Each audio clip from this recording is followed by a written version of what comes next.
Hello to my beautiful blessed souls. We are bruised and not broken. Now, this message is really for the fathers and Father's Day. Now, I do want to do this. It's like a two-step part.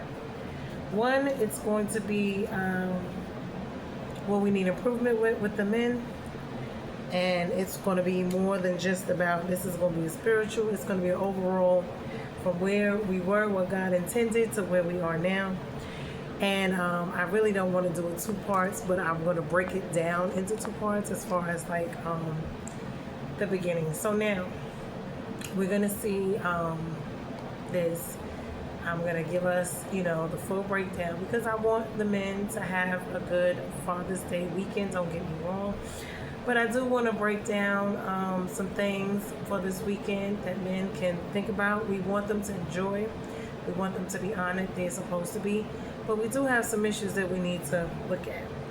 I don't know if I did it with the mothers. I know I've been doing some stuff with the mothers as well. But I'm going to have to get into it with them as well. I know I did a Proverbs 31, but we're going to get into it. So now, I wanted to look at God's original design, meaning what was given our culture, especially in our black culture. We see a lot of things going on, and the culture is pointing us towards these things, which is not good. When it comes to our men, our households, us as families, so much dysfunction. But it's not just black households. It's all households, but it is rampant, more rampant, between the killings, the this, the that, and we need to change this. So now, God's original design, what he gave us when it came to in the beginning, Genesis 2:15, man was placed to work, to keep, to protect, and to guard. What was he doing that? It was for everything God gave him. The power, dominion, authority of the world, the animals, and even when he made Eve for Eve. So this was his charge, to be fruitful, multiply, and all of these things, right? So, and have power, dominion, and subdue the earth and all this, inhabitants. So what we're seeing here is we're seeing the loss of the fall of man's role, his power. But Christ went and got it back. So we need for men to take their rightful place, being the head, the priest, the head of the household. So Genesis 2:24, there was one man, one wife, and one covenant, one household. This is the way God made it. This is not the way man made it. So now whenever we're diverting from this, there's going to be a problem. Now, we hear a lot talk about Jezebel's spirit, Ahab's spirit, especially when it comes in references to women. But what we don't hear about is a lot of that also in men, because Jezebel can be a spirit in men as well as Ahab. So now we have to look at this. Now, the role of the man is the priest. He leads spiritually. He is a provider. He sustains. He protects. He guards. He is the father, and he builds legacy. Apologize about that. So now, because this is his thing, first of all, he's supposed to guard and protect his family, not be the reason that his family needs to be protected. So when we look at that, we have to understand who is doing the harm in the household. Because if he is the one doing the harm, then who is he really protecting the person, the family from? Why, if the one who's doing the most harm is the father, is the male. And we have to look at this, the drinking, the smoking, the party, all of these things, the beating, the abuse, whether it's mental, emotional, physical, financial, or spiritual. Breaking down your wife, your woman, your children, whatever. So this becomes a problem. We have to look at these things, and we have to look at them in the spiritual and natural. We've got to put them together and see what is going on here. So now when we talk about being protected, this is what this is. A lot of times men don't look at them. They say they're protecting their family from outsiders. No, because a lot of times the one that the family needs protected from is from the man. Why? Because his thinking, his strategy, what he is doing is actually tearing the family apart and not building it up. So now, God put God, man, family, and generations. The fall, this is where it all broke. Genesis 3:2. The man said to the woman, the woman, she gave me, meaning instead of taking responsibility, blame entered, it was passivity, and it ordered collapse, meaning he put the woman as the head. He blames her for what should have been him. He was given the power to me. He was there first. He was the head. He was the priest. He knew about eating of the fruit before she did. He was there before her. All of the stuff was given to him, the laws, everything. So, and they were given to as well. But I believe what happened is because of sex, because of whatever, the man has been chasing sex, he has been chasing women, and this is what we see. And we see it over and over again because it seems like they put women over God. And women have become their God. If it's not women, it's sex. This is idolatry. It's fame, it's money, it's power, and this is a problem. Now the shift. He shifted responsibility. He gave himself avoidance. Truth and deception. Right? Leadership and passivity. This is where Jezebel and Ahab come in at. Why? Because you cannot do that. And we see it being speak, the Jezebel woman in the church, out the church, all of these different things. But the Jezebel spirit can be in the man as well. And Ahab spirits can be in the man as well. And this is something we need to look at. Corruption of the man. Why? Because we look at the head first. Because when the head is out of order, then everything else will be as well. Corruption of the man. What it became, a pattern emerged. Abandoning families, multiple women, no covenant, lying, manipulation, double lives. Using sex as control, along with other things. Exploitation of women. Abuse, oppression. Producing fatherless children. Judges 21:25. Every man did what was right in his own eyes. We just did this. Internal breakdown. Identity was lost. Purpose was gone. Discipline is weakened. Desires is unchecked. So this is a man or a person that have no self-control.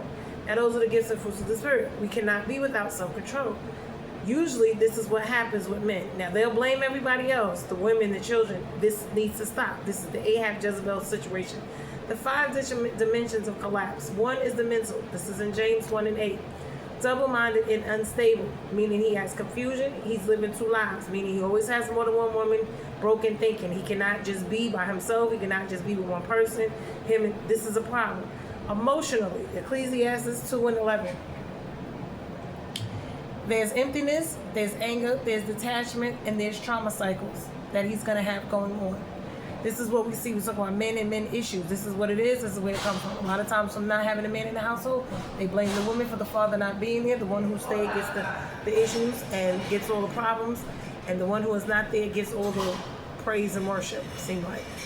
Because in their minds, they see the outside parent as whatever, a fantasy in their heads. Now, never mind the parent that actually stays and does the work. That's the one that gets hated. So this is a problem. Why? Because your trauma is being put on the wrong person. Usually, when it comes to the males, it's at the woman, and they grow up and they have these issues with women. And this is what we're seeing over and over again, because the women being in the role which they don't respect as being the mother and the father, they don't respect it. So they do what they want. They do the opposite. It becomes a problem. They hate their mothers, and it's an issue. And this is what we've been seeing over and over again, because they don't feel like she has any legal authority and grounds to be, the head. So this continues to be a cycle, and they take it out on the mother usually, and this is what they take out on women over and over again, and it becomes a problem in the cycle. Now, physically, Proverbs 25:28, like a city without walls. When men are not in the house, this is what it is. There's no self-control, overindulgence, lifestyle of damage. Why? Because usually, when men get to be a certain age, and as a mother that lived, a single life, and I have 3 sons and I have 1 daughter. As a woman raising children, there's a time when they will challenge you. And as a mother, they'll challenge you, meaning they'll try to fight you, do something to you, hit you a lot. Usually. Not all the time, but usually. When they get to a certain age, this is where the mother has to do something. And because of this, because she has to let them know, even though I am a woman, you're not going to treat me this way. So this is why I didn't play with my boys. They know I put them bows on you because I'm not about to play with you. And raising 3 men is not easy, because this is what happens. They see the woman as a nothing, a nobody. They don't have to listen. And if you allow it, they will fight their mothers. They will hit. And I've seen it where certain women, they're afraid of their sons, because they're afraid that if they, get involved with their sons, that they're going to chastise them or, make them mind and listen, that they're going to hit them or do something to them. I'm not one of those, because, honey, I'm going to scrap with you if I have to, because I'm not even about to play with you. But anyway, now, financially, Proverbs 13:11, dishonest gain and dwindles. This is what this is. They scatter resources. They're unstable across households. There's no legacy building. So a lot of times they just out there, they don't know how to handle their money, their finances. This is what becomes of them because there's no self-control and there's no self-discipline. Now, if they didn't see a father, or if they did, because sometimes these men have men in the household, but the type of men is in the household, or they don't. Either way it goes, it'll be an issue because if it's not the right leader in the household, the right priest, it still doesn't matter. And sometimes even when there is, they still have minds of their own. We're not their only influence. They still will go do what they want to do. Spiritual core and failure, Hosea 4:6, destroyed for lack of knowledge. John 15:5, apart from me, you can do nothing. The root issue, they remove God, and then everything collapses. Why? Because they put women, sex, fame, money, power in the place of God. They worship and idolize these things. This becomes a problem because this is out of order. So now, behavior corruption, the patterns that we see, sexual irresponsibility, deception, and relationships, hidden lifestyles, using people as objects, manipulation and control. This is where the lying is stealing and manipulating, telling women anything. Exploitation of women and their vulnerability. 2 Peter 3:16, twisting the truth to justify their behavior. We see this a lot of times, especially with men who've been married multiple times or have multiple children, multiple families that they have started. They have every issue, every reason in the book why they couldn't be with any one of them women, why they, hated them, but they was good enough to sleep down and lay up with them. They was good enough to play house to use them. They didn't want them or didn't want them to be with nobody else. Whatever the reason, this is a problem. But they have every excuse in the book. I call them having more excuses than a hooker in church. We need to stop this. Take your responsibility and stop playing these games. Extreme form, predatory behavior, exploitation, abuse of trust, systematic covering. This is what they do. Communities, institutions, and silence. They will say the woman's crazy, she did this, she did that. It's always the woman's fault. It's never the man's fault. We see that where it started, where with Adam and Eve in the garden. John 3:19, men love darkness, right? They never like light. They love to do things in the dark because they can hide, they can be themselves and really come out. This is what Satan does. Their true hidden agendas is on the inside. They don't let it be seen and known. When you try to shed some light on it, you're crazy, you're this, you're that, you're the issue, you're the reason, and you're the problem. This goes beyond. This systematic corruption is spreads. This goes beyond one man. Individual sin is normalized behavior. That's what we see. Normalizing, sexualizing women, just sleeping around, not having to get married, having babies out of wedlock, creating families and broken homes. Their behavior, protected systems. This is what they do. Oh, it's cool. We don't have to do this. We can have our wives and we can have a side chick. That becomes normal. It's not. It's destruction. Systems and cultural patterns. It becomes accepted. And this is what they do. Now, where it hides, communities that's silent, institutions that protect the image, leadership that avoids accountability, double lies, download deception. Got a lot of that going on. Luke 12:2. Nothing hidden will stay hidden. Exactly. Eventually it's going to come to the light. Now I told y'all to watch the, Polygamous. And this and that, if you ever watched it, it's on Netflix. You'll see all of the breakdown of what this entails. Women, Ezekiel 34:3. You feed yourselves. Use and not love. This is what they do. Manipulated and not protected and left broken. That, oh, the woman is a problem. Oh, she needs to not lay with men. They need to stop lying. They need to take responsibility. They need to stop laying up, lying to these women, manipulating these women, telling these women they love them, and all these type of things. Take your responsibility for the part that you play in what is going on here. Children, Lamentations 5:3. We became orphans. Why? Fatherlessness, identity, confusion, and emotional wounds. My thing is, if you were fatherless, why would you want your children to then be the same? Why would you do the same things and they don't see it? Even in that, the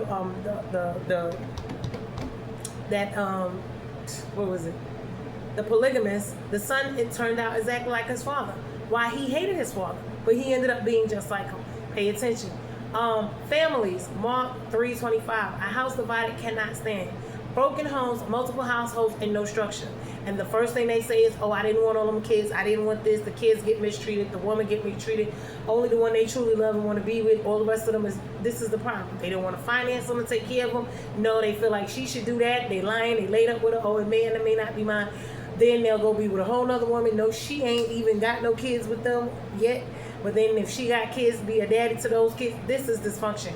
Generations, Exodus 20:5. Patterns repeat, cycles deepen, dysfunction multiplies. Okay, this is why. Consequences, the verdict. Internal destruction, Proverbs 6:32. he destroys himself. So when we look at what's going on with the men and their instability, this is why. Mental instability, emotional breakdown, and loss of peace.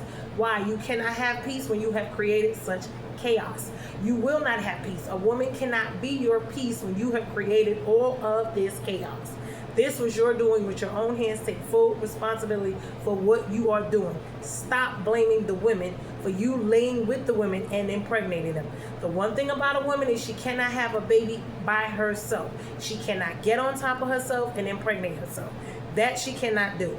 All she do is receive what the man has given her, which is the seed. So let's get to it. Exposure, Numbers 32 and 23. I tell men all the time, a woman can lay down and she can do whatever she wants in the bedroom. She will not herself make a baby.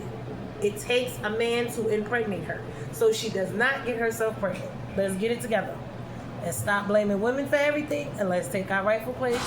Women have their thing that they have to cross and their enablement, but men are the ones. Why? Because they're the heads. Okay. Exposure, Numbers 32, 23. Your sin will find you out. Double life collapses and truth comes out. This is what happens. People don't, yeah. 3. Loss of authority. 1 Samuel 2:30. Those who despise me, respect, loss, leadership are removed. This is what happens. So when we look at this, this is what God is talking about. This is why the family collapsed. Broken marriages, divided children, no covering. Generational damage, repeated cycles of what? Fatherlessness, marriagelessness, all of these things. The priests in the household knowing, right, weak identity and ongoing dysfunction. On top of that, financial instability, scattered provision, waste, no generational wealth. This is what we're seeing. Okay? No legacies, no none of that being left behind.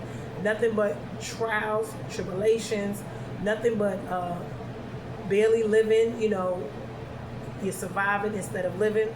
This is what this is.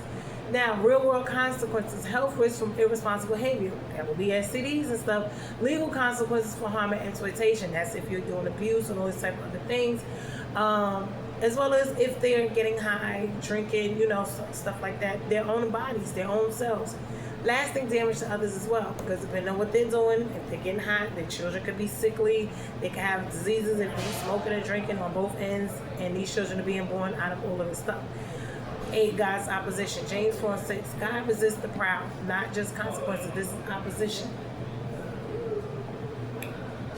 Now, future if uncorrected. 2 Timothy 3:13. It gets worse and worse.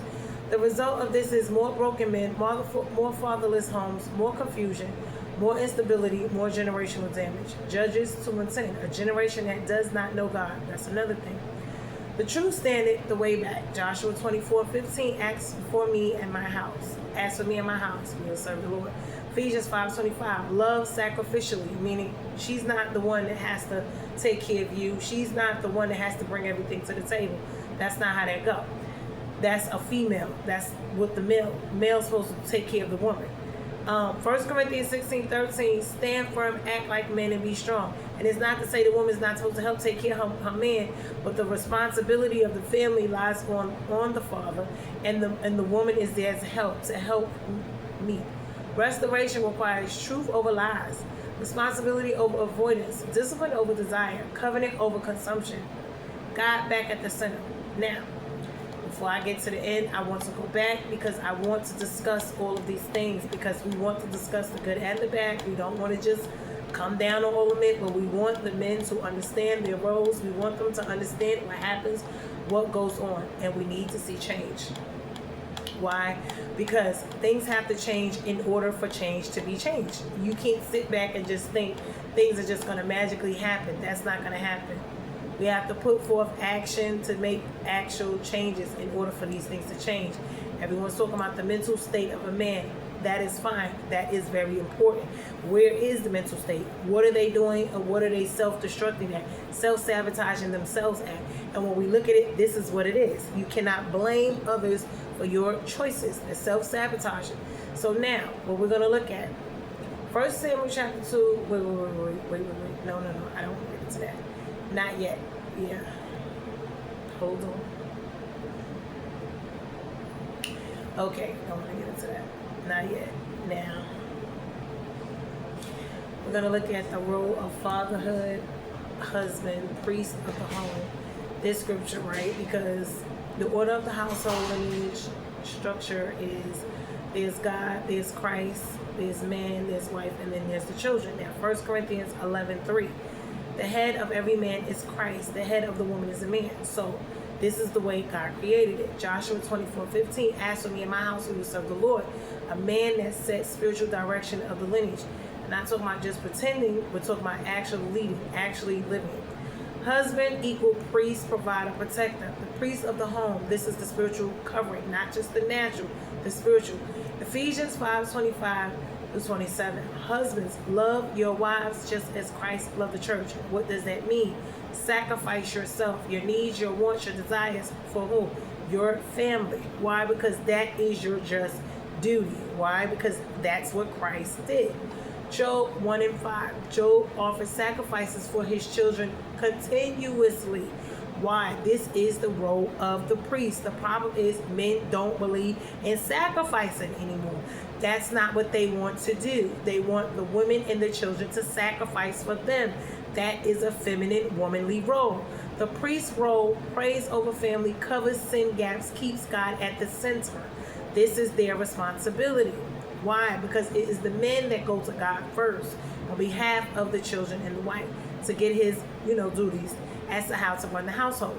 When they're not doing that, this is where all of this comes in.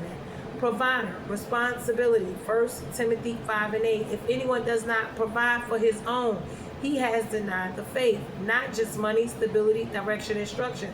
See, what happens is you bring yourself curses, you bring yourself all of this destruction. So you wonder why it is that you have such issues mentally, emotionally, physically, financially, and spiritually. You're not following the ways of God in the first place. You're not in tune with God. You're not working with God. You're working against him. This is the problem. Okay, protect us, spiritual and physically. Nehemiah 4:14. Fight for your brothers, your sons, your daughters, and your wives. This is what you're supposed to do. Genesis 2:15. Adam was placed to tend and keep and guard the garden. He has the role of what? Protector. That is the role. He guards environment, he guards influence, he guards spiritual gates of the house. If he's not there, he cannot do this. If he's there and he's not doing this, it's just as bad. Fatherhood, building the next line, Proverbs 22:6. Train up a child in the way that they should go, so that when they are grown, they will not depart. Also, Deuteronomy 6:6-7. Teach them diligently to your children the ways of the Lord. Psalms 127:3-5. Children equals arrows in the warrior's hand. Shoot them in the direction you want them to go. Father equals the architect of future lineage. He is the one who is going to pave the way. Usually what the man and the woman does in the household, the children will follow.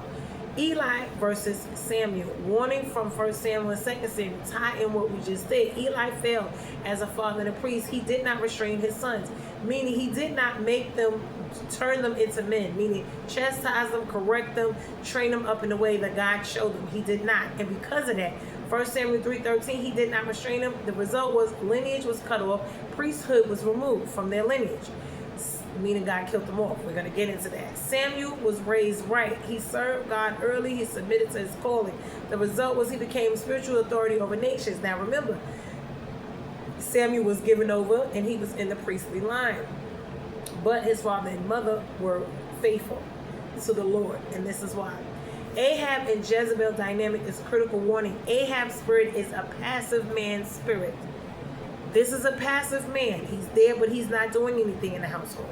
This is a problem. 1 Kings 21:4. Ahab sulks. He lays in bed and refuses to lead.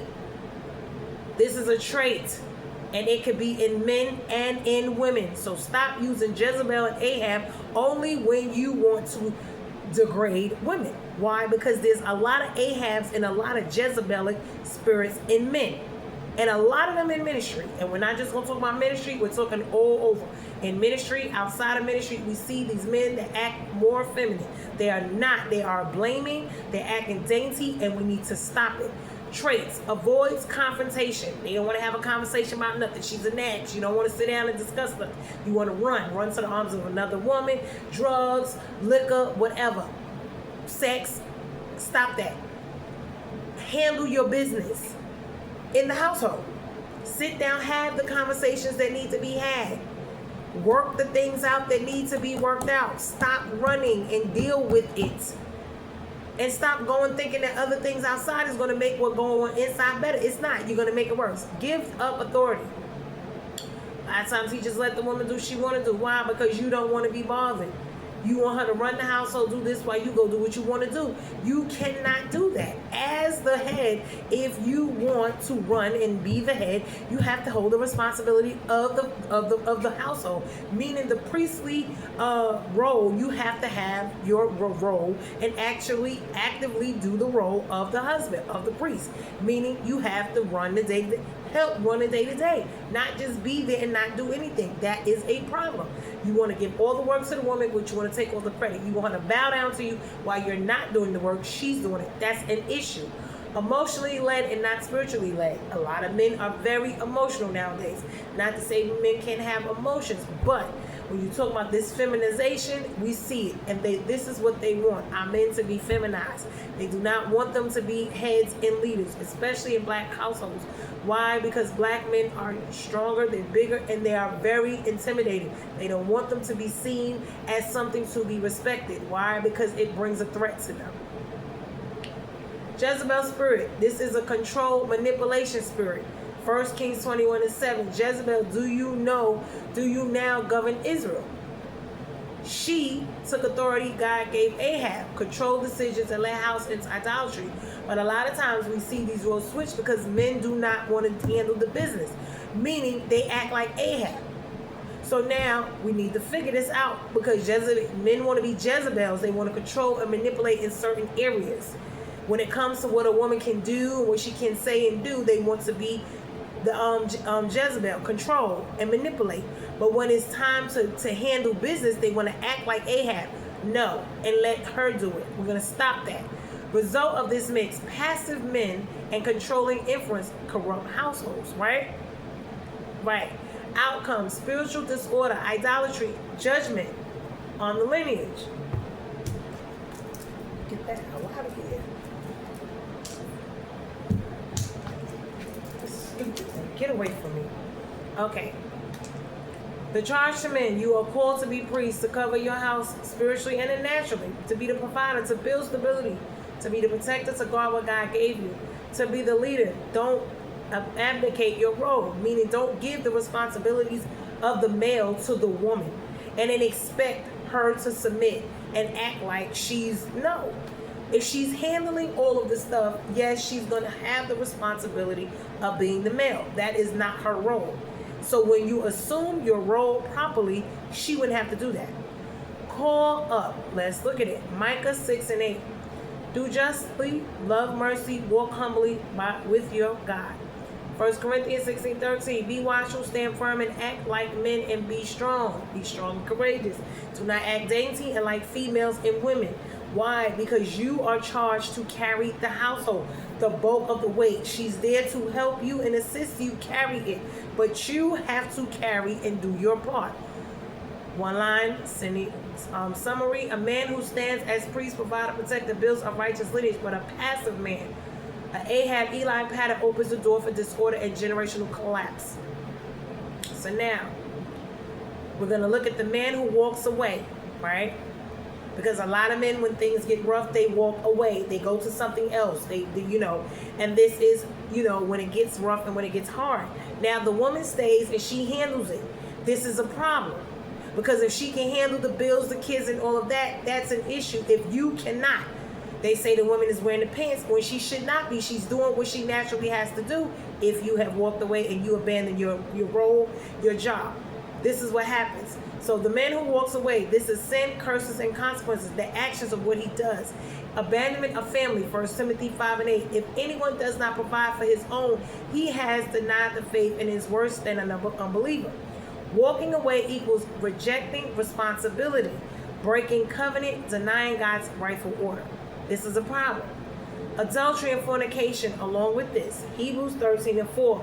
God will judge the sexually immoral and adulterous. God says in his word, fornicators, liars, thieves, they will not inherit the kingdom. So when you look at this, adulterers, all these, why? Because you cannot be that way and enter. That's for everybody, Jew and Gentile alike. Proverbs 6:32, he who commits adultery lacks sense. He destroys himself. Why? You are destroying your own family, your own household.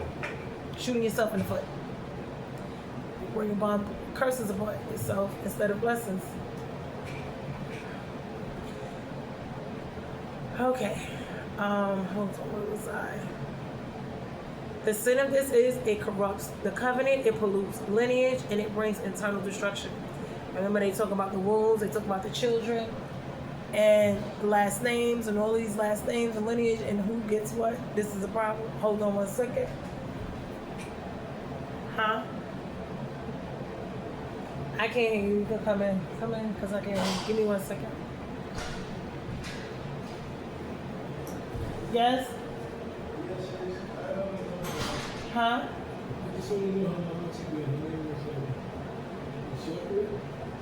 Okay, yeah, do okay? I don't know. I haven't seen her today. Did you call her? What's up, 7? She's 7'10", I believe. Okay, that's it. Yeah, I mean, if you want to visit her, are you going up there? No. I ain't gonna do this, Oh, okay. I just want to know if she okay. I haven't seen her today, so I don't know. I come in at 12. Oh, okay. Yeah, I haven't seen her, so I don't know. I came in at 12. Uh-huh. Oh, the other door. Okay. Sorry about that. Okay, yeah, that one. Oh, okay. Uh-huh. So what happens is this creates sin. This is corrupts covenant, pollutes lineage, it brings intentional destruction to the household. Now, why? Because this is the way, he commits adultery, he lacks sense, he destroys himself. Why? You're destroying your own family, your own lineage, you're cursing your own household. Why? Because God blesses it. He blesses marriage. So when he who finds a wife finds a good thing. Once y'all become one, God blesses it. He's in that. He's in covenant. So once you break vows and covenant, God, it's not a blessing. You bring upon curses upon yourself. So this is what this is. So this is sin. It corrupts covenant. It pollutes lineage. It brings internal destruction. Now, manipulation and abuses of roles. We see a lot of this. Ephesians 5:28-29. Folks like to massively manipulate, use words to go back and forth and use, their tactics of, we're going to flip the script on you and we're going to make everything we do all your fault. We need to stop that. That is manipulation, form of witchcraft and sorcery. This is lies. This is abuse. This is manipulation. All of these tactics is not of God. Malachi 2:16, the Lord hates divorce and him who covers this garment with violence. His garment with violence. Why? It talk about abuse in all types of ways, perverting authority, using position for control, violating his God-given role to do what? To lead the woman into confusion, to destruction of herself, of her household.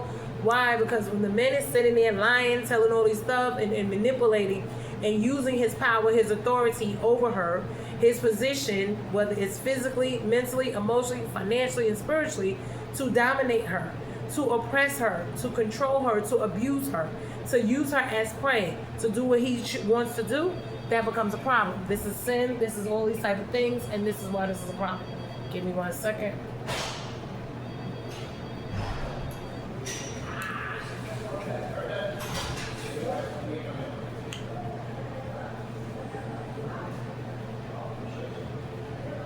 Okay, the root issue is he abandons his identity. The priesthood is gone, protector is removed, because he becomes the one she needs protected from, her and the children. Provider is neglected, leader is forfeited. Why? Because now he's using his position, his role to, control, to lie, to manipulate, to scheme, to get her to do what he wants her to do. And like I said, that's sorcery, that's manipulation, that's witchcraft, that's, using. So consequences, biblical patterns, self-destruction. This is what this is. Proverbs 6:33. Wounds and dishonor. His disgrace will not be wiped away. We see that now because they think it's nothing, and it is a lot. Galatians 6:7. Whatever man sows, that will he also reap. So the outcome is shame, loss of honor, and internal collapse. He wonders why his life is the way it is. Look at all the lives that you have touched and damaged, whether it's children, whether it's women that you have slept with, and you have dishonored all of them and think that you're going to be honored. No, God does not see it that way. Why? You're going to see lineage and damage. Exodus 20:5. Visiting the iniquitous iniquities. Now, we did sin, iniquities, we did all of this before, trespass, transgression of the fathers upon the children up into the third and fourth generation. So when you're doing this, you're passing down generational covenant curses to your children up to the third and fourth generation. This is a problem. It affects this broken identity in the children. They don't know who they are. So you wonder why homosexuality is rampant and all those other things. Has a lot to do with it. Cycles of abandonment, repeating dysfunction. You have some men who are pedophiles. They, abuse their daughters, abuse their children. They abuse their women. They abuse, whether it's sexually, whether it's whatever it is. This is what this is about. Loss of authority. Genesis 3:17. When Adam failed, order was cursed. So that's when everything got reversed. Hosea 4:6. When Christ came, and he switched everything back. Because you have rejected knowledge, I reject you. The result is spiritual authority revoked. Influence was weakened and respect was diminished. This is before Christ came, when Satan had the keys to death, hell, and the grave. Household disorder, Ahab pattern. We're going to look at this. 1 Kings 21-25. There was none like Ahab, whom Jezebel stirred up. Now, we're looking at this not from a woman. We're going to look at it from the man's point of view, because Ahab is passive, right? And Jezebel stirs. Now, Jezebel will stir in areas they want. And then Ahab will be submissive in areas they want. When a man steps out, man withdraws. Disorder enters the home. Authority drops, control rises. Truth leaves and manipulation leaves. What happened? The roles switch. Why? Because the woman must rise up, because someone has to lead. The role reversal, spiritual confusion, and destructive of leadership fills the gap. This is what happens. So when we sit here and we talk about all of these things back and forth between men and women, the household and all of this, this is where it starts. It don't start with the woman. It starts with the head, the man.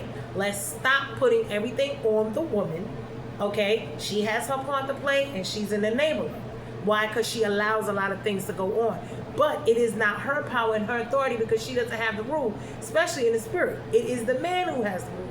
Judgment on legacy, Malachi 2:15. God seeks godly offspring. 1 Samuel 3:13. Eli was judged because he did not restrain his household. He did not correct his children. He allowed them to do whatever they wanted to do. But a man who's in the household and he doesn't correct is the same. But a man who's outside, he's not doing anything. How can he correct anybody when he's not even in the home? Outcome, legacy is weakened and or cut off. The name loses weight in the next generation. Why? Because your name is everything. Remember, it is the man's name that carries on the bloodline, not the woman. Pay attention. Spiritual translation, when a man abandons his post, he opens doors to what? Chaos, corruption, and generational cycles. Also, he leaves the household open for all types of things to come in and attack his family, whether it's physically and spiritually. This is what happens. Contrast, truth, what should be. 1 Corinthians 16:13. Be watchful, stand firm, act like men, and be strong. Ephesians 6:4. Fathers, bring them up in the discipline and instruction of the Lord. Why? Because God, he chastises whom he loves. What does that mean? He gives them a spanking, a whooping, a punishment, whatever. Yes, he actually does this. So there's some type of restraint. There's some type of, yes, God actually does this. Why? Because he's going to make sure that his children has discipline. So, declaration, a man who walks away from his family, commits adultery, lives in fornication, and abuses his role, does not just sin, he disrupts divine order, damages his lineage, forfeits authority, and invites consequences that echo through generations. So, I wanted to look at twisting scripture for gain, because we see this a lot. Abuse of his role. We're looking at, a lot of times, men want to switch roles. We're not talking about just men, we're talking about people in general. But a lot of times I see men a lot twisting scripture, especially those in public or wherever. They want to twist it for their own gain. Why? And this is manipulation, this is lying, this is all of this stuff. This is a Jezebel, Ahab, all of this. Why? Because this is an action, is use scripture for control and gain. 2 Peter 3:16. They distort the scriptures to their own destruction. Why? Because they fit them to suit whatever it is they want. You got 2 and 3 wives, you divorced one, God told you to leave her, you got another. No, God did not tell you to do all of that. You call everybody Jezebel and Ahab, but God did not tell you to do what you did. You did that because you wanted to, but you sit here and call everybody else Jezebel and Ahab. How do you do that? You have a Jezebel Ahab spirit within yourself if you're doing these things, because you're twisting scripture on one end, you're distorting things, you're making things to gain control of your own. So we need to stop this. 2 Corinthians 4:2, we do not distort the word of God. What he twists the truth to fit his agenda. He uses scripture to justify sin. He manipulates others spiritually to what? Control, to get the ends and the means that he wants, the outcomes. This is where your intentions and your motives are just for you and not of God. Motives behind it, power and control. This is 3 John 1:9. Diotrephes loves to be first. Now, the spirit must dominate. They use godly language to control people. This is what happens. We see it over and over again. Whether it be for money and greed. 1 Timothy 6:5. Men of corrupt minds who suppose that godliness is a means of gain. Titus 1:11. Teaching things they should not for the sake of dishonest gain. Oh, I want to kill this thing because it was flying with my mouth. I'm here at work, y'all, and these things are crazy. These little, when they open and close this door, they come in from the outside. Okay, what happens is it turns ministry into a marketplace of exploitation. Calling is business scheme. It's not about God, it's about making money. We see this over and over again. Fame and image. Matthew 6:1. Do not practice your righteousness before others to be seen by them. They want attention, status, and recognition. How they abuse their roles. They weaponize authority a lot against women and children, especially. They want to throw their weight around against women and children. They want to show themselves to be this high-ranking person. This is what this is. Colossians 3:19. Husbands, love your wives and do not be harsh. They didn't say your girlfriend and your baby mama. They said your wife. They did not say have 2 and 3 and 4 wives to divorce consistently because you don't want this and she's not listening to what you said. That is not what it is. God didn't tell you to divorce a wife because she don't listen to you. That is a lie from the pit of hell. I don't care who you are and where you are and what you're talking about. God ain't never told you to do that. A woman not listening to you is a reason. No, you're supposed to go to God. First of all, if you're seeking God about your wife and you're leading properly, wives will submit to a man that they respect and a man that is doing what they're supposed to do. If your woman is constantly going at you, you're doing something wrong.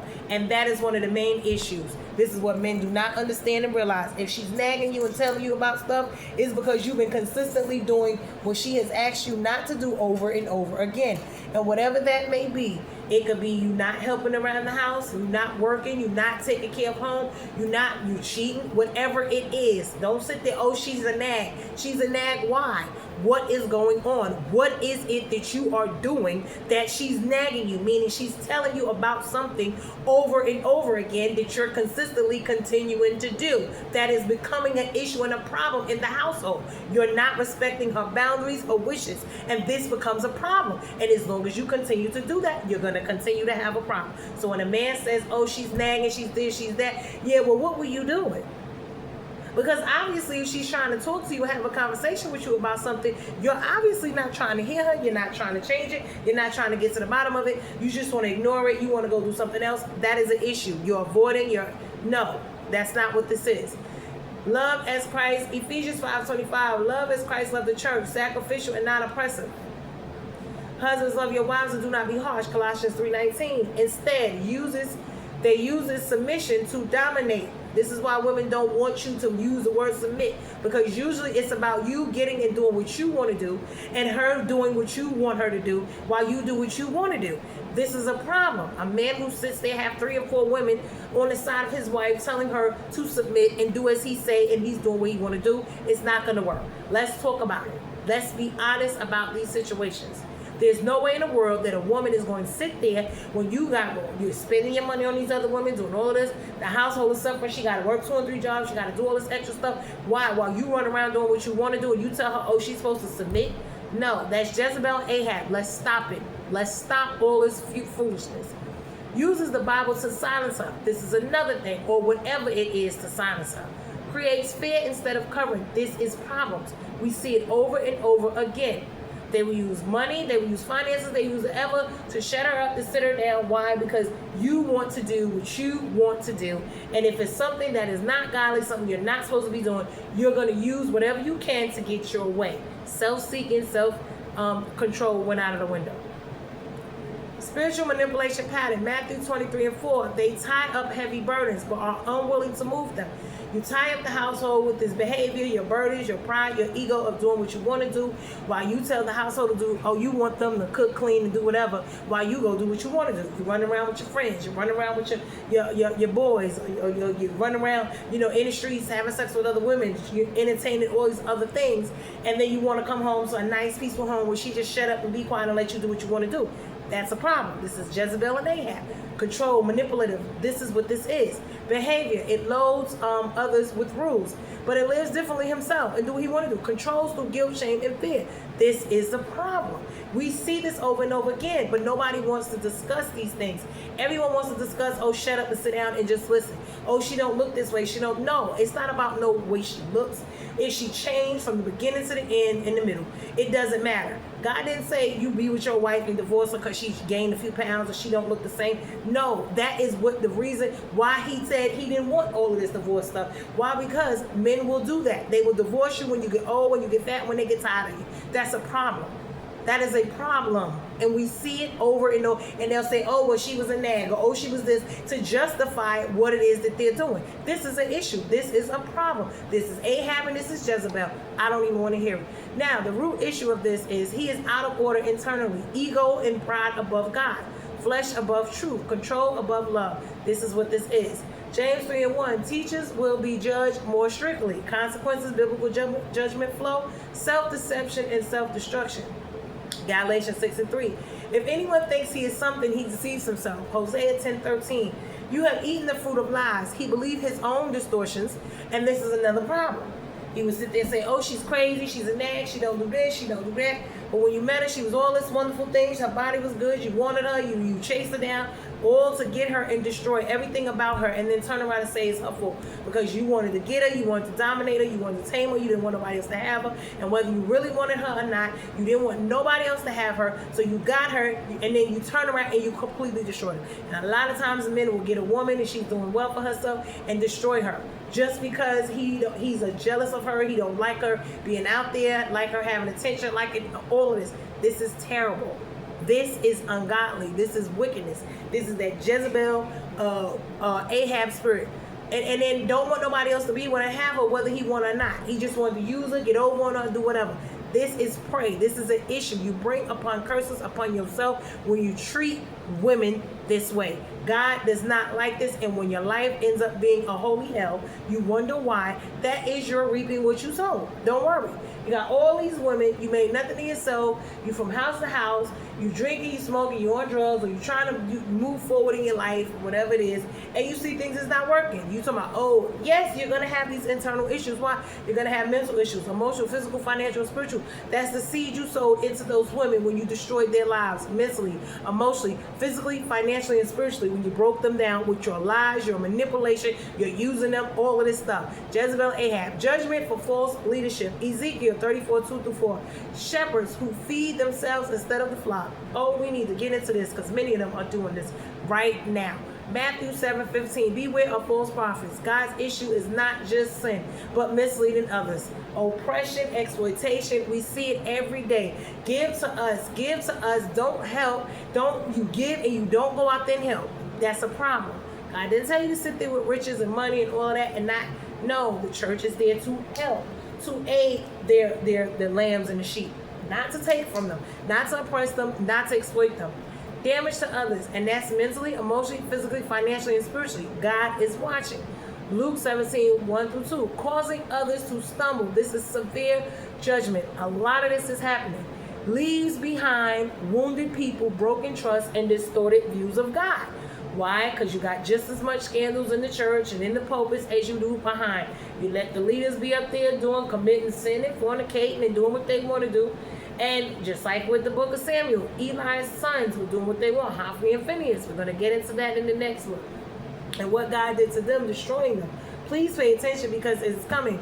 Y'all sweeping things under the rug, whether it's pedophilia, whether it's sleeping with the congregation, all these wicked things, and you think God don't see them. He sees everything, and he charges you more. Why? Because you're in leadership positions. Leaves behind wounded people, broken trust, and distorted views of God. Corrupted house legacy. Why? Because they love to go to the church and sleep with all the women, especially if it ain't the pastor, it's the deacons, it's the men outside the church that want to come there, or they want to play like they in church and they want to go, and then the women in it. Listen, we have to, God is not playing. He sees all this foolishness. You're partying on the weekends, you come in there and you want to sleep with everybody. Want to go in there and so-called sleep with, nah. Find you a holy woman who ain't sleeping around so you go dirty up. Come on now. Go and destroy her whole life. You don't see her as a woman, you don't see her as a spirit, you see her as prey, where you can take advantage of her. Stop that. Leaders judge for a bribe, priests teach for a price. This is not what God said. Corrupted house legacy. Result, no true foundation.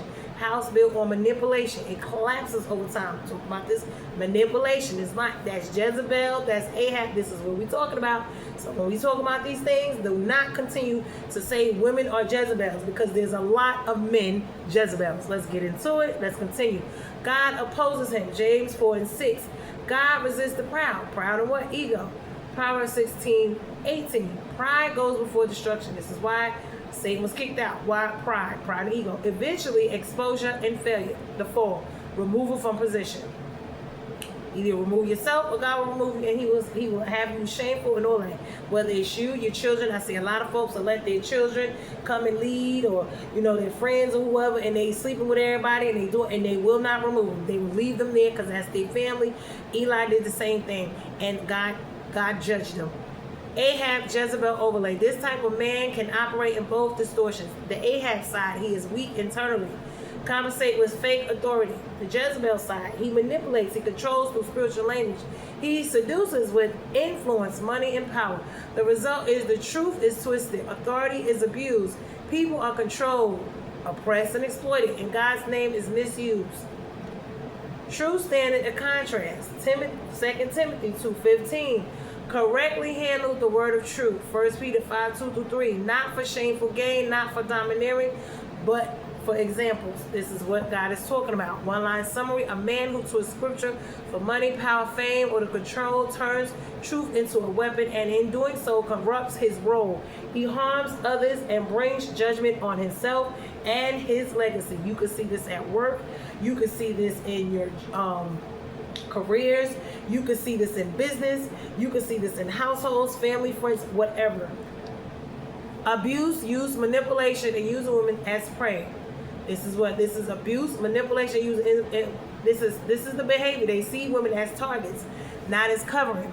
They're not protecting. They're not honoring. They're hunting and using and discarding. This is a problem. 2 Timothy 3:6. They make their way into households and captivate weak women. This is intentional predation. What that means, you intentionally seeking out women to destroy their lives. By what? Gaining their trust, exploiting their vulnerability, through oppression, whatever it is, and using spiritual and or emotional access. This is what happened. Manipulation methods, emotional and spiritual control. Jude 1:4. Ungodly people perverse the grace of God. Uses. What happens? God said falsely, twisted teaching, and false promises.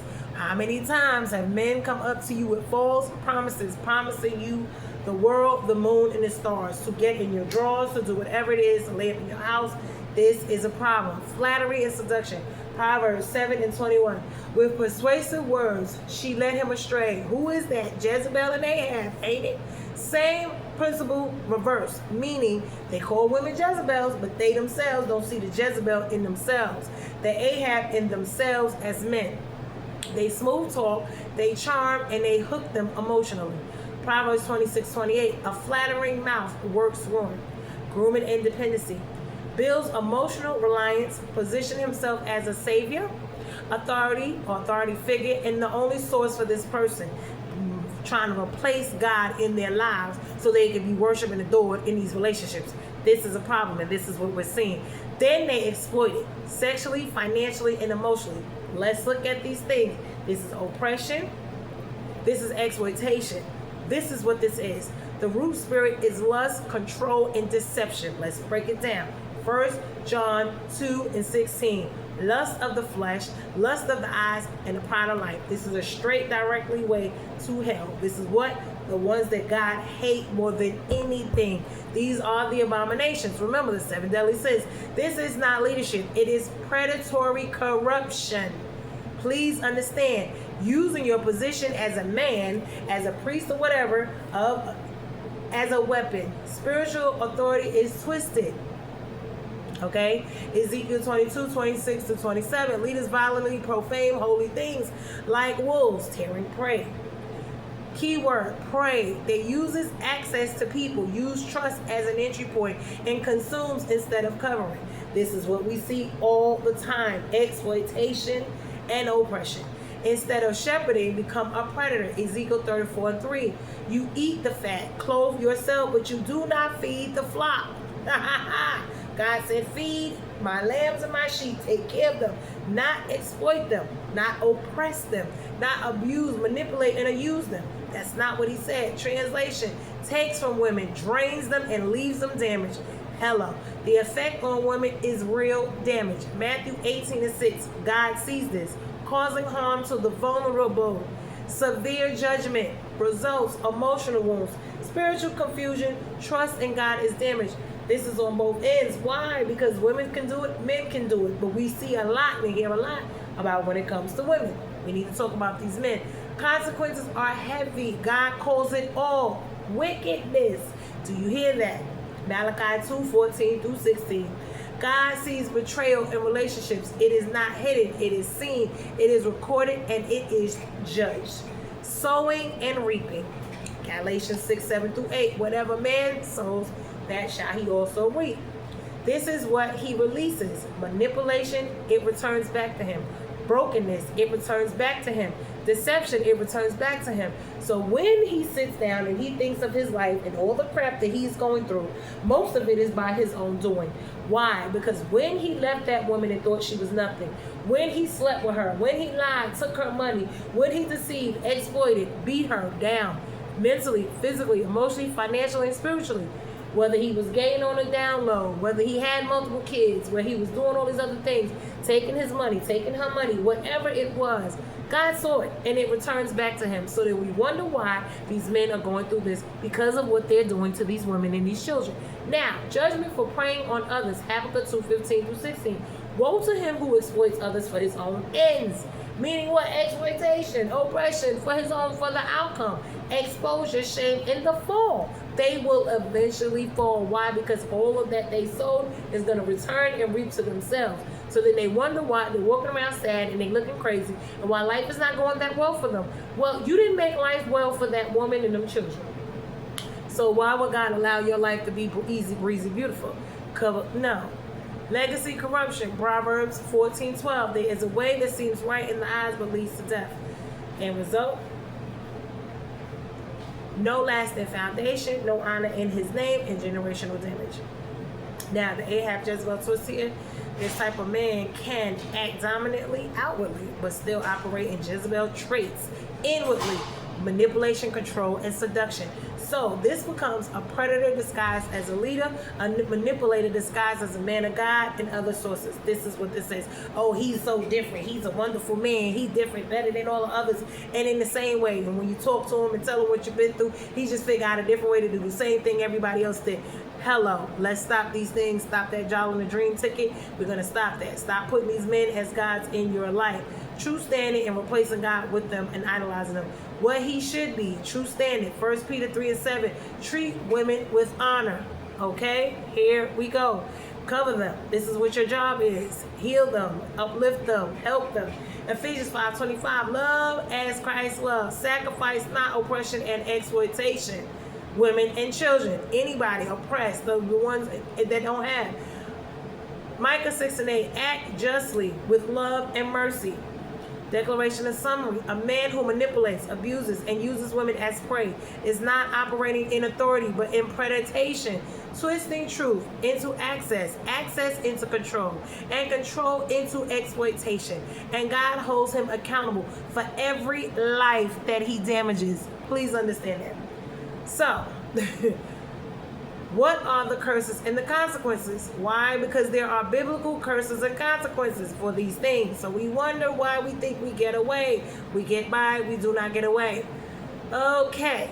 Going to lay out cause, judgment, and fallout. Lineage impact. Curses and consequences for all of these things. For abandonment, adultery, manipulation, abuse, and predatory behavior. Spiritual curse, separation from God. Isaiah 59:2. Your iniquities have separated you from your God. Proverbs 28:9. If one turns away, even his prayer is an abomination. So when you're praying, God is not even listening to you. Result, no covering, no guidance, no protection. Heaven is closed off to you. So you wonder why your life is in such a disarray. You didn't think about all the other lives you have touched on your path to get to where you want to be with your new family and your new this and your new that, thinking everything was going to be hunky-dory. No, it will not. You cannot build your life off the destruction, your happiness off the destruction of someone else's. You will not. Self-destruction.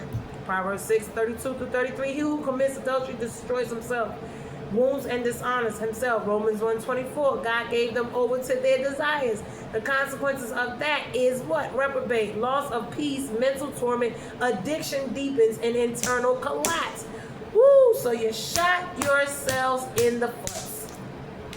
Shame and exposure. Numbers 32-23. Your sin will find you out eventually. Luke 8:17. Nothing hidden will not be made manifest. The outcome is secrets will be exposed. Your reputation will be destroyed. Public and or personal disgrace. Why? Because whatever goes on in the dark officially comes to the light. 4. Loss of authority and respect. 1 Samuel 2:30. Those who despise me shall be lightly esteemed. Genesis 4:9-4. Reuben lost his position. Why? He was the oldest. He lost it. Why? For disrespect and dishonor of his father. Why? Because he slept with one of his concubines. Self-control. He did not have none. He did not have no self-control. He did not have no respect. Unstable. You shall not excel. The result is your position is weakened. Your voice loses weight. Influence collapses. And God will have someone else. He put who? Joseph at the head. It was no longer Reuben. Why? Because he did not do what he was supposed to do. Household disorder. So the oldest lost his the rights. Remember, the oldest always get that blessing, but he didn't get it. Why? Because he was out of order. He did all this wickedness. Household disorder. Genesis 3:16-17. Order breaks when leadership fails. The Ahab pattern. 1 Kings 21. Passive man. There's chaos in the house. Manifestations are the role reversal, constant conflict, lack of covering, and toxic environment. We see that. Generational consequences. Exodus 20:5. Visiting the iniquity to the third and fourth generations. You pass these things down. Remember, you are the man. The seed comes from and through you. So you are the hand that bless and curse. As the priest of the household, this is your job. You will either leave your children blessings or curses. Being there and not helping, not being there. This is what you're doing. Lamentations 5:7. Fathers sin. We bear their iniquities. Effects on the children. What are they? Identity confusion and repeated cycles of abandonment, lust, and dysfunction. Emotional and spiritual wounds. Also, remember, there's no finances. They're not being left anything. Why? There's no inheritance. Reaping is the same thing. Galatians 6:7-8. Whatever man sows, that shall he also reap. Hosea 8:7. They sow the wind and reap the whirlwind. He experiences betrayal like he caused, loss like he created, pain just like he inflicted on all those lives. He thought he was going to leave, go get away, and do so much better. This is what happens. Folks think they get away. You only get by. God saw it all. He is going to repay it. And actually, he's just going to let the seeds you sow come back and deal with you. Judgment for exploiting others. Matthew 18:6. Better to be drowned than to harm the vulnerable. Ezekiel 34:10. God against shepherds who feed on people. He is against it. Serious consequences. God steps in directly. He removes the influence. He judges the leadership role. And in 1 Samuel chapter 1, he actually is going to kill them off. Why? Because that was their punishment, because they had high roles, and that's why. Financial corruption and loss. Proverbs 13:11. Wealth gained dishonestly will dwindle. You will not keep your finances. No, you will not. You don't want to take care of your children. You don't have to. You don't think you're going to keep your finances. This is where that child support and all that come in at, and y'all keep complaining about it. Habakkuk 2:9-10. Gaining unjust gain brings shame to the house. outcome is money does not last. It's like putting your money in a bag with a hole in it. A lot of times we talk about witchcraft and sorcery, and they do things to people, but it's because they got some stuff going on and the money don't last. Why? Because you already sold these seeds. Loss and instability. This is what this is. Financial collapse tied to corruption. Corruption of who? People you have already done these things to, especially women and children. God's active position. James 4 and 6. God resists the proud. Psalm 5:6. The Lord abhors the bloodthirsty and deceitful man. Final reality, not just consequences. God actively stands against him. When you are against God, your life is not going to be worth a whole lot of nothing.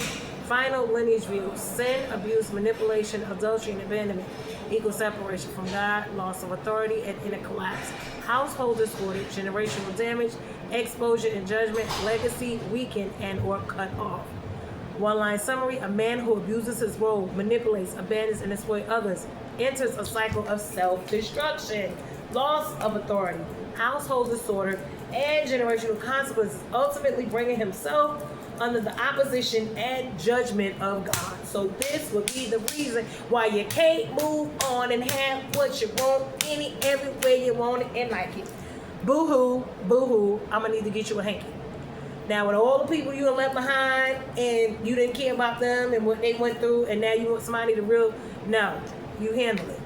So now we're going to look at marrying and divorcing. Many women leaving broken families, not just marrying or just having sex with children. Fatherless homes, pattern, multiple women, broken home, fatherless children, the behavior, serial relationships, marriage and divorce cycles. Malachi 2:16. The Lord hates divorce, the pattern. It enters the covenant and then breaks it. Repeats the cycle, leaves damages behind. Who? All of these families, women and children left behind. Fornication, sex without covenant, 1 Corinthians 6:18. Flee sexual immorality is what it says. 1 Corinthians 6:16, he who joins himself to a harlot is one body. So you become it. Reality, it creates soul ties without structure, produces children without stability. Abandoning children, fatherless homes, Psalm 68:5, a father to the fatherless. God said he will be that. James 1:27, true religion cares for the fatherless. When a man leaves, he creates what God himself has to step in to cover. Root issue, lust and covenant. Self-responsibility, pleasure and legacy. These are opposites. Why? Because if you have lust, how are you just destroying the covenant if you're out there lusting and sleeping around. Self-control and responsibility, pleasure and legacy, you're destroying it. Ecclesiastes 7:29, men have sought out my many schemes, resulting in disorders of what? Broken family structure. Thinking you slick out here, oh, I'm gonna leave her at home and I'm gonna go cheat and I'm gonna come home. No, don't think, and that's okay. And okay, no, it's not. It is not. Mark 10:9, whether she knows it or not. A lot of them are down low sleeping with men. This is another thing. A lot of them are bringing home sexually transmitted diseases. This is another thing, whether they're sleeping with men and or women. It does not matter. The outcome is fragmented household, different mothers, disconnected children, no consistent covering. Fatherlessness cycle, Lamentations 5:3. We have become orphans. Our fathers are gone. The effects of this is identity gaps, emotional wounds, lack of discipline and guidance. Relational chaos, James 3:16. Where envy and selfish ambition exist, there is disorder. What it does, it produces conflict between households, jealousy, bitterness, and ongoing instability. Why? You have a whole lot of children out there. Inheritance is not left. You got bitterness, anger. You got jealousy amongst each other, covetousness, all of these things. The father may love one and not the other. This is a problem. Ongoing instability. Not being taken care of financially. Consequences, direct and generational. One, personal destruction. Proverbs 5:9-11. Lest you give honor to others, or in all the end say, and at the end say, how I hated discipline. The result is loss of strength, regret, and drained life over time. Your energy, your life force, all of these things are being drained. Why? You having to do so much. You wonder why? Because you got all of these children. That is your fault. You decided to do all these things and lay down and have all these children with these women, whether you like that woman or not. Respect her, respect her mind, her body. Why? Because God does. That's just the bottom line. Is your friend with you? Let me see. Because if he with you, you ain't coming in here. Hold on one second. Okay.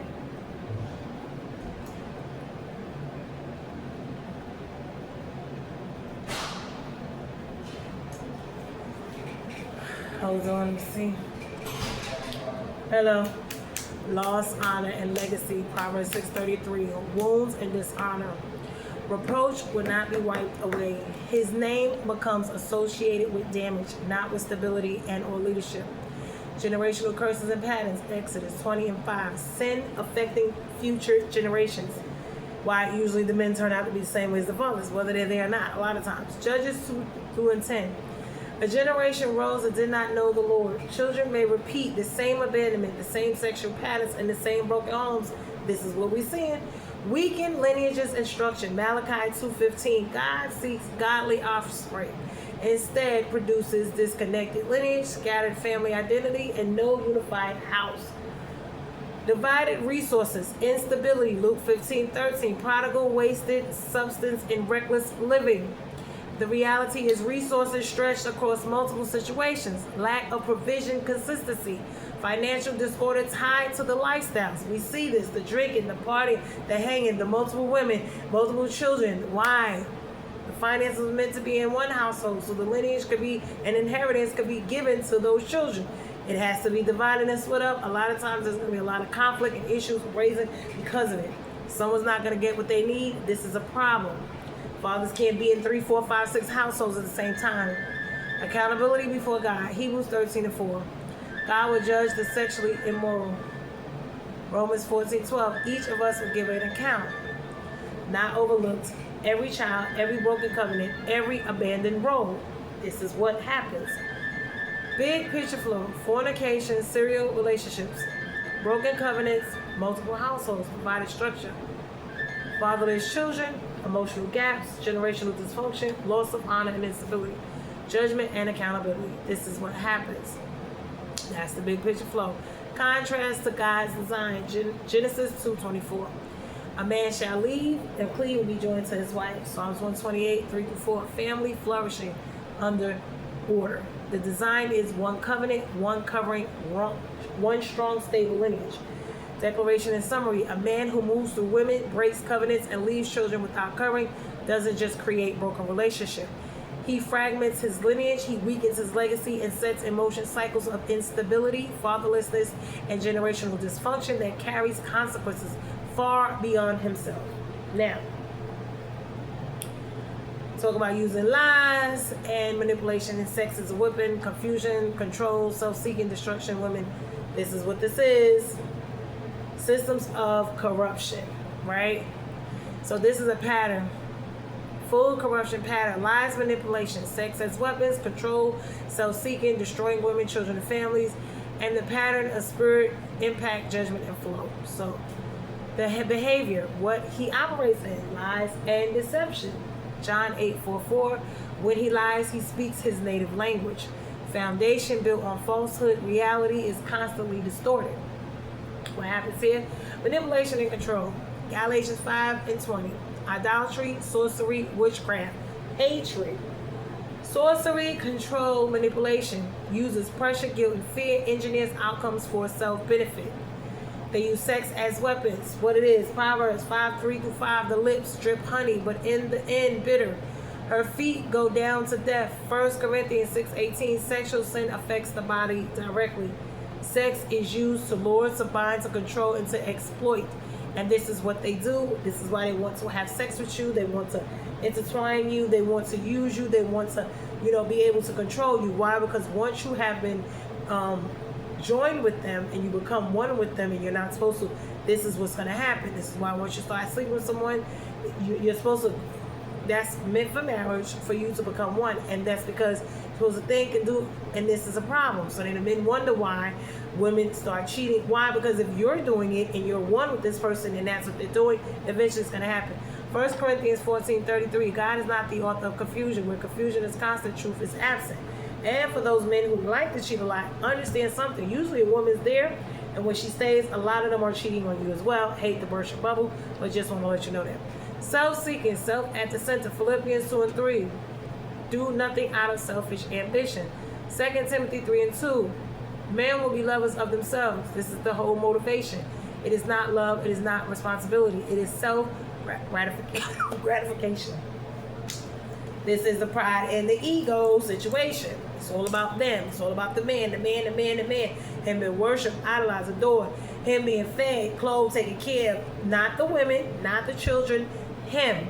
He wants to sit on a pedestal. He wants to rule as king. He wants everyone to bow. Do what he say. He do what he want to do. He do nothing for everybody else. This is a problem.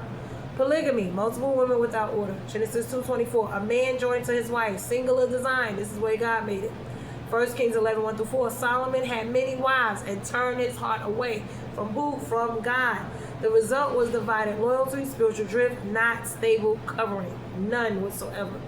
He had so many wives. They had so many different types of gods they were worshiping. This is how he ended up into sorcery and witchcraft and all these other things. And if you look into Solomon, he destroyed himself with all the wives. Why God told him not to. His lust was out of control. People love talking about Solomon and his many wives, and it destroyed him. It completely, utterly destroyed him. Please look it up, look into it, and see that it destroyed him. That was the very thing that destroyed him. What this creates, and usually that's what destroys most men. What this creates: destructive system, lies, confusion, sex, control, manipulation and dominance, selfishness, exploitation, multiple partners, and fragmentation. Impact on women. Ezekiel 34:3. You feed yourselves, but you do not feed the flock. Women become used, not loved, controlled, not coveted, drained, not built. 2 Timothy 3:6. This is the problem. That's why these women look tired and old before their time from carrying all this weight. Stressed out, high blood pressure, diabetes, all kind of foolishness going on. Carrying the weight of the children, the men in the household, and they're not supposed to. Captivative and vulnerable women. Why? Because they go off and they live their lives with other women. They want to live a soft life. This is what the men want. Soft life is for women. Result: emotional damage, spiritual confusion, broken identity. So the roles have switched. The women are living the rough, hard life, while the men are looking and seeking to live the feminine life, which is the soft life. That is not the way God designed it. Stop sitting around here on all these shows telling these women that they are supposed to create a soft life for these men. Soft life is for the woman. I'm sorry. Impact on children. Lamentations. So while the man's sitting there showing his sons how to be soft and be taken care of by women, we have become orphans. Fathers are gone. Produces fatherlessness. Identity gaps, emotional wounds. Proverbs 29:15. Lack of correction brings shame. Impact on families. Mark 3:25. A house divided shall not stand against itself. Outcome: broken household, conflict, and instability. Generational dysfunction. Root spiritually reality. The root spiritual reality. Truth is replaced with lies. Love is replaced with lust. Leadership is replaced with control. Covenant is replaced with consumption. This is what this is. We see it. There's no covenant. There's just consumption. Woman after woman after woman after woman. No, that's not the way God created it. Now, for these men who are out here with 2 and 3 wives, especially in the pulpits, talking about, oh, the woman's supposed to submit, Jezebel and Ahab spirits, oh, because the woman talked back and tell him with something, no. God didn't tell the woman to shut up and sit down and follow you. That's not what she told him, especially if you're a man that's acting like Jezebel and Ahab, and you're leading her away from God, and in your own, because you want to be God over her. You want her to bow down and do what you say, not what God say, because you ain't seeking God. A man who's seeking God is not going to have 3 or 4 women. He's not going to have 3 or 4 marriages. Okay? Let's pay attention to that. He's not. Why? Because God ain't going to tell you to have that many wives. Stop it. God's response, judgment, and flow. 1, God opposes James 1:4-6. God resists the proud. They're full of pride, and they're full of greed and lust and full of themselves. And this is why they feel like this is okay and they're supposed to have this, because they're supposed to have every woman they see whenever they get ready. No. And it's okay when it comes to the woman that they're with. She's supposed to accept it and not say nothing. That is not what this is about. That is your pride and your ego. That is your lust demon that is inside of you that you do have no self-control of. You cannot control yourself. You're thinking with the wrong head, and that's it. Don't sit here and give us every excuse why you got to sleep with somebody, because that is a lie. Oh, you was drunk, you was lies. Self-destruction. Hosea 8:7. They sow the wind and reap the whirlwind. Proverbs 6:32. He destroys himself and everything around him. Exposure. Luke 12:2. Nothing concealed that will not be revealed. Why? Because they think that they're going to get away with this forever. They're going to play this role, the lies, the covering up. No. Accountability for damage done. Matthew 18:6. Severe judgment for harming the vulnerable. Ezekiel 34:10. God is against those who exploit people. Period. Oppress them. Exploit them. This is what this is. Generational consequences. Exodus 20:5. Sin impacts future generations. The pattern repeats. Broken homes, distorted relationships, cycles of dysfunction, loss and instability. Proverbs 13:11. Dishonor gain fades. What was built through manipulation does not last. It collapses over time. Full flow is lies, manipulation, and sexual exploitation. Then you have control, confusion, self-serving behavior. Women are damaged along with the children and they're fatherless. Then you have families that are fragmented, meaning destroyed. Loss of order and stability. Then you have exposure, judgment, and collapse. Generational cycles of dysfunction. This is where it begins and middle and ends. True standard, God's design, Ephesians 5:25. Love is sacrificially. You lay your love, your life down, your wants, your needs down. You lay your down as the man, your life for your children and your wife. This is what you do. Why? Because as a mother, this is what mothers do. They lay down what they want, their lives, and sacrifice for the children and the household and the husband. This is what they do. And if a woman can do it with 3 and 4 children, I don't want to hear any dainty men sitting here talking about it's too hard. They didn't want to do it. They needed help. Oh, they couldn't stay. I don't want to hear any of that. Because these women have stayed and taken care of these children no matter what went on. I don't care what these people are on here talking about. If a woman can stand and hold down the fort, whatever she did, however it was, she did the best she could. Let's not sit here and downgrade her and lift up these men for walking off and doing what they want to do. But she had to stay and make the best of what she had, because at least she stayed. A lot of women, there's some women who stay, some men who stay, some men and women who don't. That's it. That must be your phone. True standard of God's design. Ephesians 5:25. Love sacrificially. 1 Peter 5:2-3. Lead without domination and or greed. Micah 6:8. Act just, love, mercy, and walk humbly. This is what the women be doing when they have to do what they got to do to take care of these kids and get it done regardless, whatever, no matter how much money, they tired or not. These men do not want to do anything. They want to be treated like women, and it's time that they stop. Stop pacifying and saying it is okay, the woman's supposed to do this, it's her fault. Stop it. Declaration summary. A man who uses lies, manipulation, and sex as weapons operates in control, not authority. Turning relationships into opportunities for exploitation. Leaving behind broken women, children, fatherless children, and divided families while bringing himself into eventual exposure, collapse, and judgment. Now, we're going to look at how their sexual appetites and sins, because a lot of this has a lot to do with sex in their eyes, the lust of the eye, because that's all this is. They want every woman they see, part of life, and what? Yes, this is what this is. Extreme corruption of sexual sin and exploitation. What this represents at the root. We're describing a level where sex is their idol. People, meaning women, are objects. They're tools, they use them. Power is abused. Truth is completely rejected. Romans 1:24-28. God gave them over to their dishonorable passions and debased their mind, reprobate mind. Why? He allowed them. This is the poverty progression. Sin was ignored, conscience dull, and boundaries collapsed, meaning there is none. They'll do any and everything. Have sex with women, men, children. This is the nasty disgustingness of it. Core issue today, idolatry. Sex becomes an idol. This is what is happening, and we're not sitting here discussing it. Sex has become an idol. These men have no self-control. You wonder why these families are broken. That is the main number one reason. They want to sleep with everything that they see. This is a problem. 1 Corinthians 6:13. The body is not meant for sexual immorality, but for the Lord, and for self-control. Colossians 3:5. Sexual immorality, evil desires, which is idolatry. Instead of God's sense of life, desire becomes their God. Gratification becomes their purpose. They self-seek to get gratified and to be happy and all of this all of the time. This is their problem. Escalation pattern. 1. Lust. Addiction, compulsion. Perversion, distortion of design. Exploitation, harm to others. James 1:14-15. Desire gives birth to sin. Sin brings forth death. The wages of sin is death. Impact, real damage, women and victims. Ezekiel 34:4. With force and harshness, you have ruled. Result, exploitation, trauma, loss of safety and trust. This is why we see sex trafficking, bestiality, homosexuality, sodomy, all of these things going on.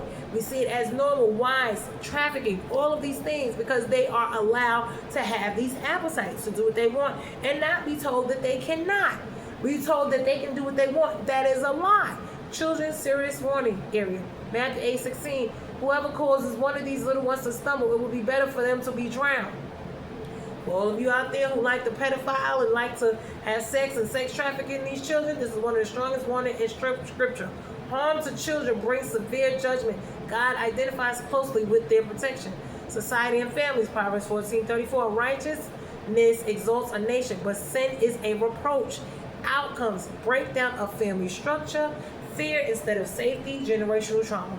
These are what we're seeing. Consequences are very serious. 1. Darkened minds. Ephesians 4:18-19. Darkened, giving themselves over. The result of this is loss of moral clarity and dignity.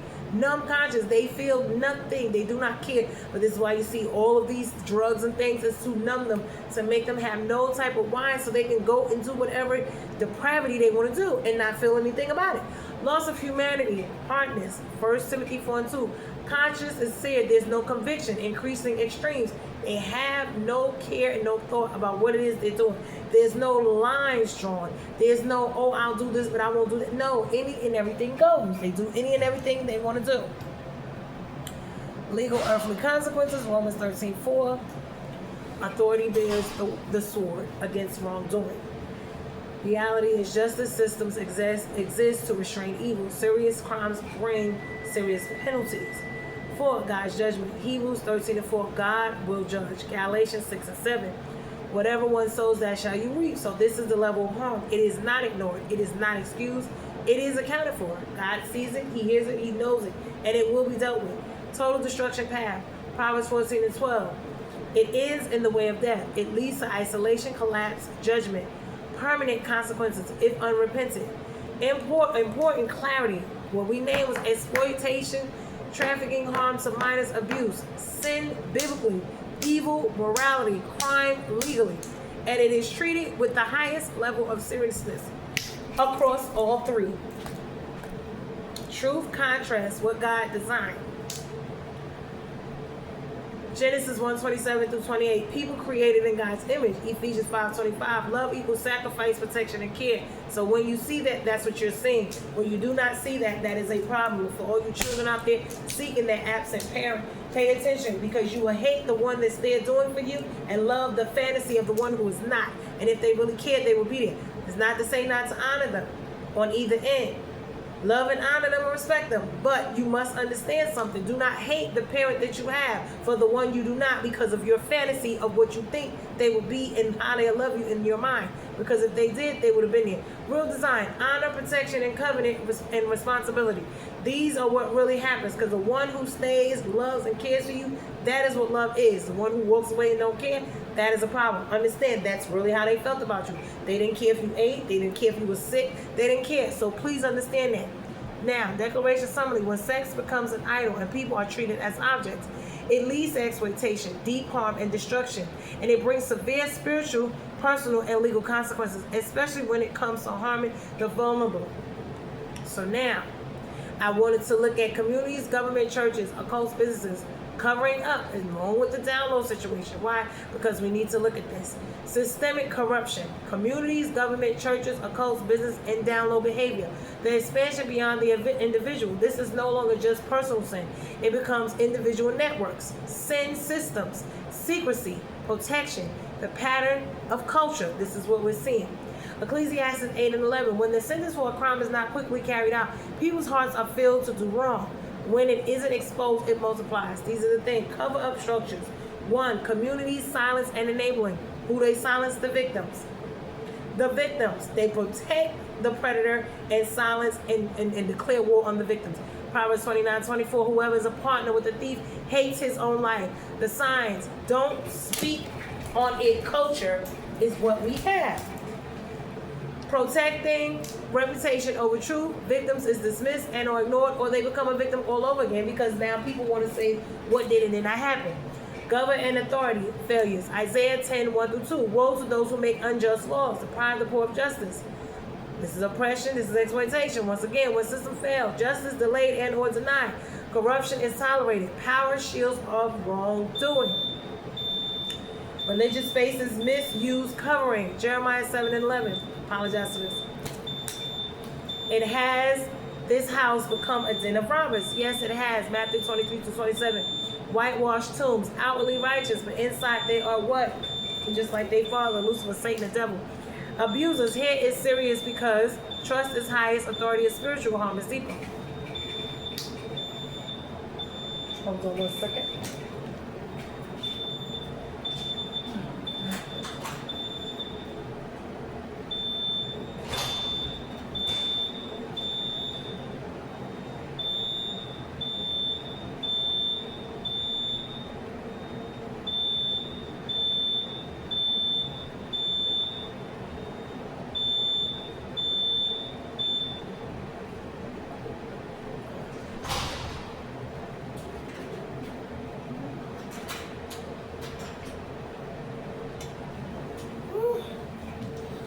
Okay, apologize about that. Apologize. Okay, now that I got that out the way. Okay, so where are we? Okay, abuse here is serious because trust is highest, authority is spiritual, and harm is deeper. Hidden occultic practices. These are control systems. Deuteronomy 18:10-12. Practice of manipulation and hidden power are condemned. The traits here are secrecy. Usually this is what happens. Control over others and spiritual deception. So this is lies, manipulation, deceit all over again. Businesses, financial exploitation, Micah 2:1-2. They cover and defraud and oppress. When tied to corruption, people become commodities. Money overrides morality. Exploitation becomes profit. Now, download double-like behavior, Luke 12:2. Nothing concealed will not be revealed. The pattern is public image equals private behavior. That's what this is about. They want to hide their lifestyles, deception across relationships. What it holds it together is secrecy, power, fear, and gain. John 3:19-20. People love darkness because their deeds were evil. They don't want it to be shining light on. Darkness thrives where there's truth is avoided. Exposure is feared. Accountability is blocked. Systemic impact, especially on women and children. Exploited, silenced, and discredited. Psalm 10:2. The wicked trap the vulnerable.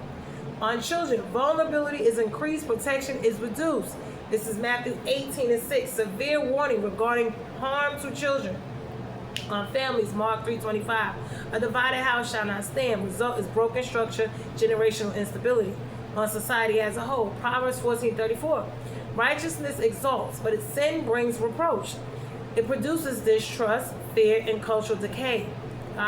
God's view of systemic corruption. He sees the hidden. Ooh. He sees the hidden. Hebrews 4:13. Nothing is hidden from God's sight. He opposes corrupt systems. Psalms 94:20. Can a corrupt throne be allied with you? No, it cannot.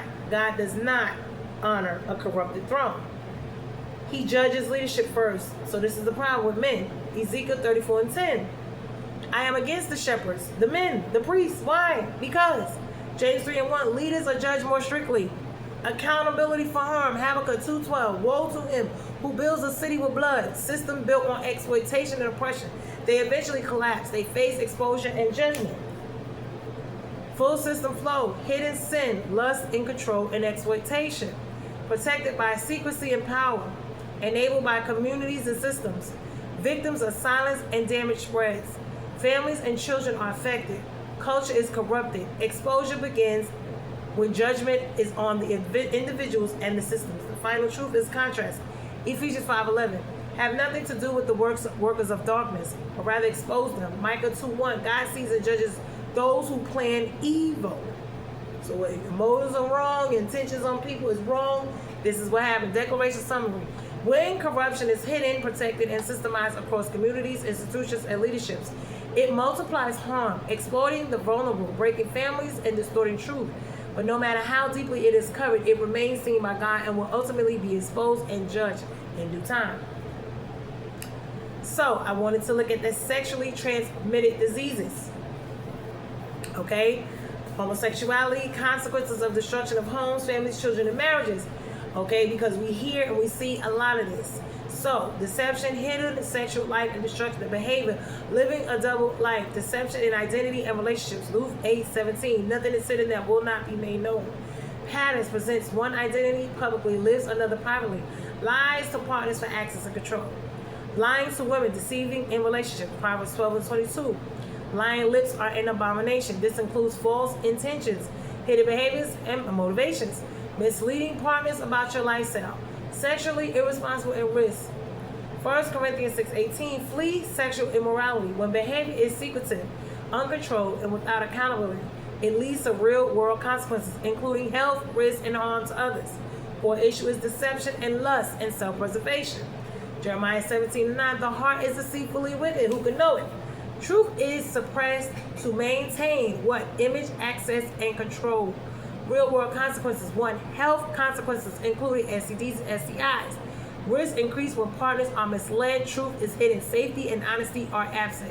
Galatians 6:7. Whatever a man sows, that shall he will also reap. This is both physical consequences and responsibility issues. Others exposed unknowingly. Why? Because betrayal, trauma to women. Malachi 2:14. The Lord is a witness, though she is your companion. Impact, deep trust damage, emotional and psychological harm, feeling used and deceived. Destruction of marriages, Mark 10:9. What God has joined together, let no man tear apart. So, hidden behavior leads to broken covenants, divorce cycles, and loss of stability, along with the mental, emotional, physical, financial, and spiritual as far as lineage.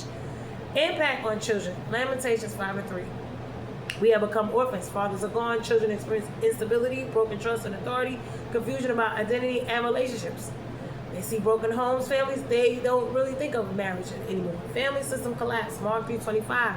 A house divided shall not stand. Result is fragmented households, conflict between parents and children, and long-term dysfunction. Deception cycles, hidden life, lies to maintain image, multiple relationships, which is divided truth, emotionally and physical harms others. Exposure and or breakdown, family destruction.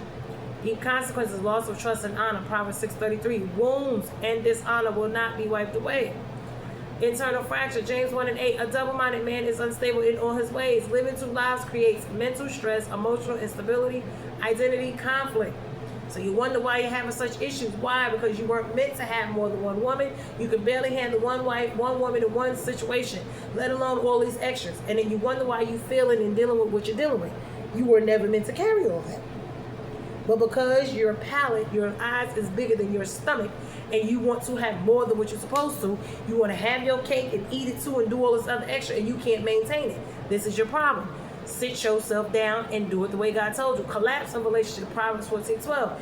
It's the end, the way of its end is the way of death. Why? We says because eventually lies unravel, relationships fail, isolation increases. Accountability, Romans 14:12. It includes harm that is caused, truth withheld, responsibilities avoided.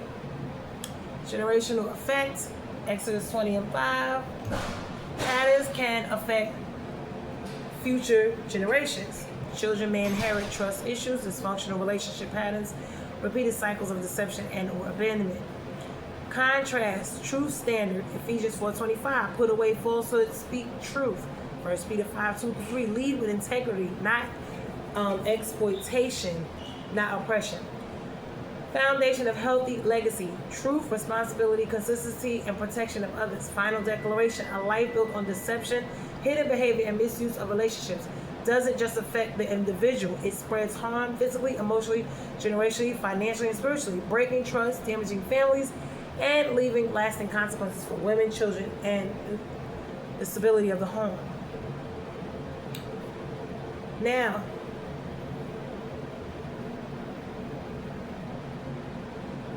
this will be the reason why men are struggling.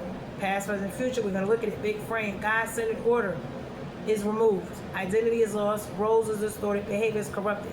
Consequences spread. Individual, family, and society. Past, original design. Order, foundation. Genesis 2:15. Men placed to work, keep, protect, and steward.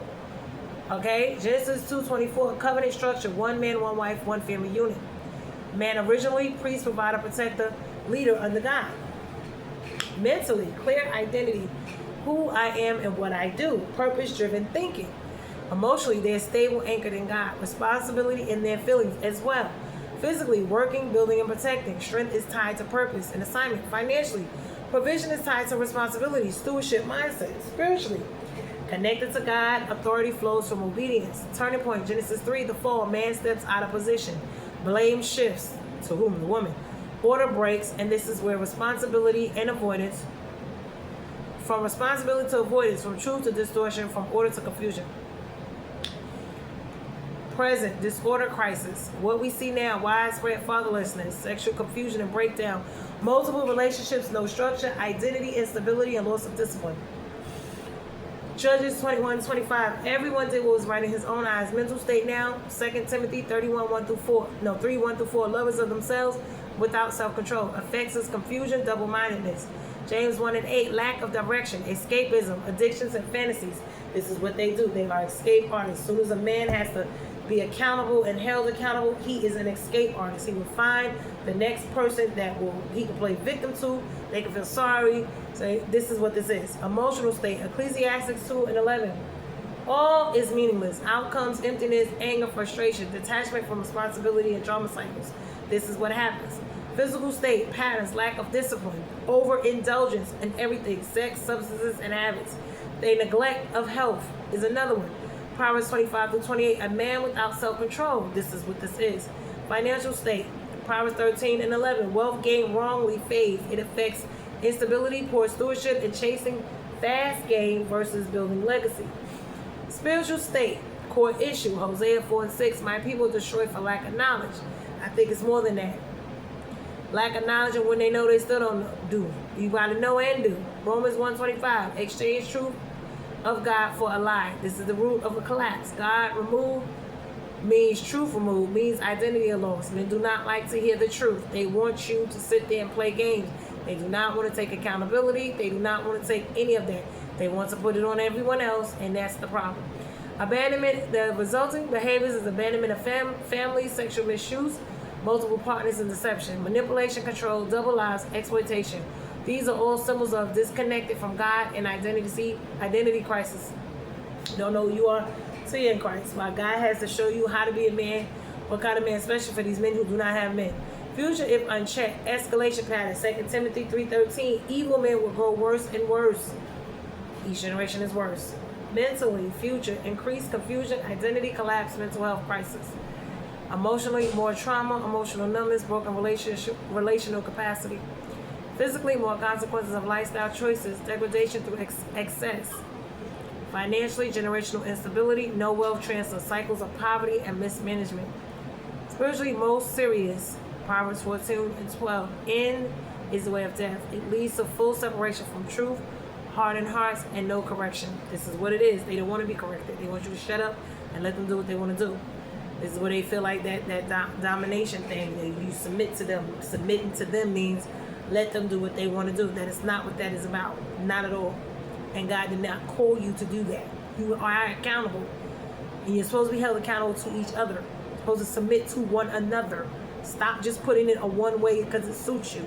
It says you are to submit to one another and both to God. So stop it. Impact on next generation. Judges 2:10.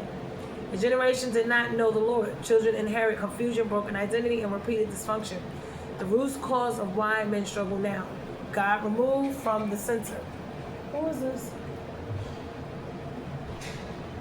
Without God, no identity, no purpose, no discipline, no discipline. Destructive behavior, destruction, broken families. Hello?